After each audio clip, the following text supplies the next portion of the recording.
here, and welcome to Marketing Made It Mine, episode 4, your go to podcast where we unpack the art and science of branding, marketing, and all things perception. I'm your host, Khushbu Rajpal, and today we are diving deep into the topic, again, a little misunderstood, but incredibly powerful, which is what is the difference between branding, and positioning? And how do they actually work together? Try to give you a lot of context and scenarios so that you get a real hang of what this actually is. So, all right, imagine this. You walk into a cafe, you're wearing your signature color, your go to sneakers, and you order your visual cappuccino without saying a word. Your CCT or the barista guy, whoever brings you the coffee, smiles and say, "That's you right there."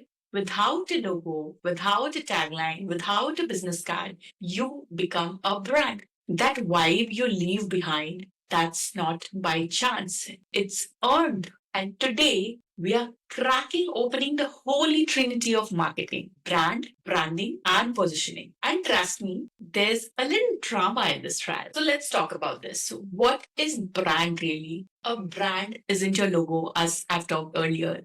It's not your target line, as we have talked earlier, and it's not even your color palette. It's what people say about you when you're not in the room. It's the gut feeling they get when they hear your name or your brand or whatever you have built. So, when someone says Tata, you don't think of a logo, right? You feel trustworthy, legacy, safe, right? You don't think of a logo. You feel all this. Again, let's take another example, which is say Zomato. What do you think? You think fast, sassy, hungry AF because that's the feeling they have built, like even with their tweet games. Another one, let's think of another one, which is, for example, Nike. They say just do it. Yes. But also, what do you feel?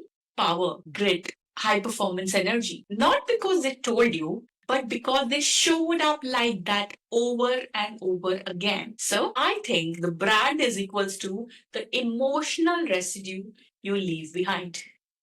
That is what a brand is. I hope this is quite clear. I've tried to simplify it to the core. Now, coming to the second thing, which is branding. Let's talk branding. And that's the part you and me can control, right? Because this is the makeup montage of our business. We can make it up because branding is what your tone of voice, the color you wear, the memes you share, the way your product look on the shelf, even your Instagram grids and captions. So let's again see some example, which is, let's take in this case Amul. That's a very classic example. They have been using the same font, same butter pack, like for now years or decades or so. But their billboard ads, current, they are sassy, always on point, and that's consistent branding. Let's take another example, a current one probably, which would be Mama Earth. And what does the branding say? What it says is like, "Hey, I'm gentle, I'm natural. Trust me with your baby's cheek." This is what they want to say, and it's conveyed even with their packaging. Like even their packaging whispers like, "I am clean and conscious all the time." If you get back to my last episode, I talked about conviction and how you change your conviction to the communication. The conviction is still the same, that they are gentle, they are safe, they are clean, they are conscious, and they keep reiterating that and bring it in a new package form. That is branding. That is something that we and you have in our hands. Let's come to another example, which is a very simple, a basic brand that you have started. It can be a freelancer or a creative person who has just started out or has done pretty good. So your branding could be a killer Notion portfolio, maybe, or it can be a quirky voice note pitch because it's okay to have not a very good, amazing website. Or it can be your obsession with using only lowercase in emails. Yes, even that's a thing. You have a signature. You have a signature style. So your branding can be any such thing. Like my as a freelancer, what I did was I used to send amazing creative pitch decks or initial set of quotations to people. So they were like very wowed and lured by the fact that this is so visually presented and simplified. So that can be your branding point. So you have to choose. So your branding is how you show up, even like again visually and in text format and whatever digital touch points or physical touch points you create. How you show up. That is your first impression again and again and again. That's branding. The third very important part, which is intertwined, that is very much linked to it, is your positioning. Why is positioning important? Is because there's not only you who is there in the market, there are a lot of other people too. So, how do you position yourself? So, this one is really spicy. It's not about who you are, it's about who you are compared to others in the space. Like I told you, there are other people also. You are always being compared. Before people buy from you, they compare. In most of the cases, in 90% of the cases, they do compare, unless you are the only choice, unless you have something unique, absolutely unique to sell. Okay, so you ready? So let's again discuss some iconic examples so that you relate to it. And this time, let's take a very famous, basically a nostalgic brand, which is Fevicol, versus there's something called MC. So when we talk about Fevicol, what does it say? It says last longing bonds. This is what they say. While MC could have positioned themselves in a similar way, but they chose to speak this as their main communication part, which is cracks fixed. To what I can remember, this is. So, what is the point? The category is same. Both are selling almost the same thing, but the positioning is different by making the communication different.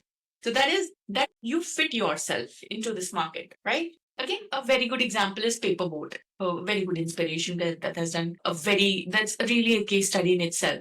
So, in the world of energy drinks, where everybody's has been promoting energy drinks and vitamin boosters, everybody's into all this because ideally audiences have emerged. They are very conscious about their choices. And again, branding has involved because even brands do make sure that the point is conveyed, this particular point, like energy drinks and the health side, and that's okay. But Paperboard came in whisperings, and that was an amazing strategy. I think you can remember nostalgia. It's like when they write Nani's Aam Panna. That's boom. That's nostalgic. You get back into the moment. You get into the emotion. So that is positioning. That is magic. The magic positioning they have created. So your positioning can relate to anything in the world, but make sure that's relatable. That's completely relatable.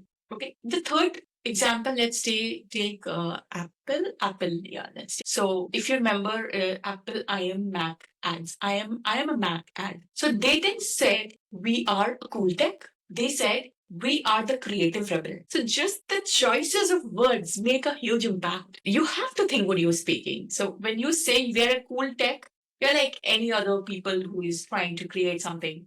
But when you say we are a creative rebel, so it's like a very challenging, bold statement that you're making. So that is how they position themselves. So while PC back then when they did this ad campaign, I was just going through the case study. So while PC was the awkward corporate guy, that's not branding, that's positioning firepower. So even personal brand do this. Like let's take any Bollywood hero or actor. Let's think of Ranveer Singh. The only thing like is most seen in the most amazing and different versatile personal outfits, and that's why he came to my mind immediately. But again, he has made that impact. So in Bollywood world of serious heroes or emerging heroes, he is the color explosive. He is the energy blast. He's the fashion experimenting wild card. And that is how he positions himself as the one you can't ignore. Although I saw that he's recently changed few more things and he's experimenting with that. That's okay. But his positioning was amazing. His positioning was choosing your lane, then making it yours. He created his own path with a lot of experimenting and other stuff. So this is what you can do even with your personal brand, right? So how do they all fit in? Let's talk about that. Because we have to stitch this together. Branding, and positioning. We have to stitch this together. So you decide your unique place in the market. You decide the exact unique place you belong to in the market, and that's positioning. You show up in the way that reflects that place. That's branding. And as people interact with you again and again and again, they feel something. That's your brand. So let's take a quick scenario where let's say you are a career coach for women in technology. So your positioning can be or is I help women break the glass ceiling in coding careers. And your branding is bold fonts, real talk languages, like anybody have punchy reels and testimonials of wins, right?